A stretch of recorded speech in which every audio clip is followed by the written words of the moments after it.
Okay, so haunting movies, they're actually not innately shit. It's just a lot of directors out there are lazy. So director James Wan has come back to town to show us all how it's done. So, hey, directors out there, pay attention.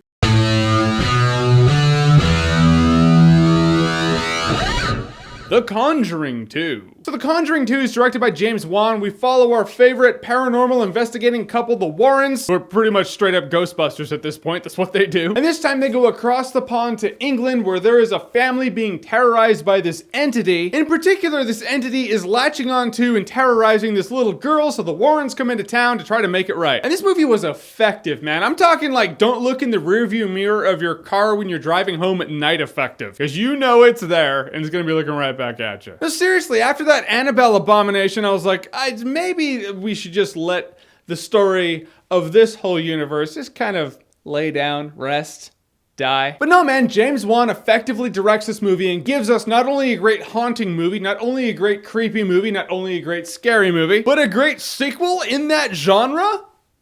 What? The first hour or so in this movie, build up aside, was just non-stop anxiety. It was one creepy scene, building the tension, having the anxiety amp up, and then when that scene's done, it's another scene. Creepy scene, anxiety building. That scene was done, you went to another scene, you're like, oh my god, it's just not stopping. Which tells me that the movie knows what it is, man. The movie's here to scare us, so hey, yeah, let's have some scare fest. I'm not talking jump scare fest. There are a couple of jump scares in here, but they were more scare than jump. Even the jump scares in this movie goes to the scene that the jump scare is going to take place in, and you see the ghosty face in front of you, and it gives your brain a second to register. You're like, oh, that's when it jumps. When your brain has time to process what's going to scare you before it actually scares you, that's what makes it organic, what makes it real. Then the next hour in this movie was the investigative part of it. It's when the Warrens come in, and really there's that question of, is this a hoax or is it not? Kids are liars, man. What can we say? They're just master manipulators. So I like the fact this movie kind of tugs at your mind like that, like, wait a minute, is it this way or that way? The camera angles, the shots, the implication, the tension,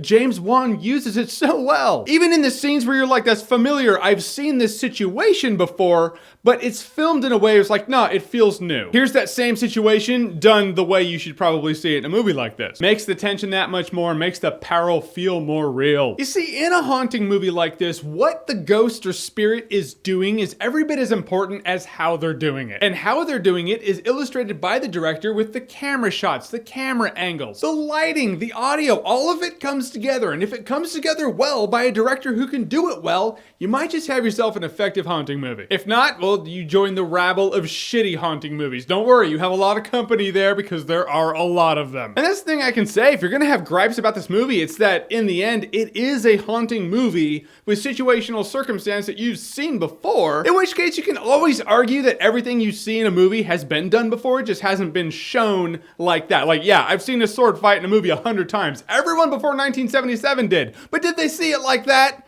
Not until that. And big props to the little girl in this movie. She carried a lot of this movie and she had to work. If she didn't work, if she sucked at acting, this movie would fall. Luckily, she did a really good job in this movie. There's a bright future ahead for this girl, I'm telling you. Guys, in the end, The Conjuring 2 impressed me. I really enjoyed The Conjuring 1, but The Conjuring 2 was something more because I had heard, yeah, The Conjuring 1's so great, so I saw it and I was like, oh yeah, that is good. But for a haunting, scary horror movie sequel, I'm like, those never work out. And then I watched this movie and I'm like, oh my God, I want to see more. Are we making a trilogy? Let's do it. I'm on board. And in the end, when it comes to hauntings, I'm a bit of a skeptic. I haven't seen anything in my life that would make me say, yeah, that's real stuff. So for me to get out of a movie like this and then go home and see that the bedroom door is open and the light is off and I just want to close that door so I don't have to look into the dark room, is pretty effective. Good job. And I will say The Conjuring 2 is certainly worth watching and worth buying on Blu-ray. Better than Sinister 2. I love Sinister 1. Sinister 2?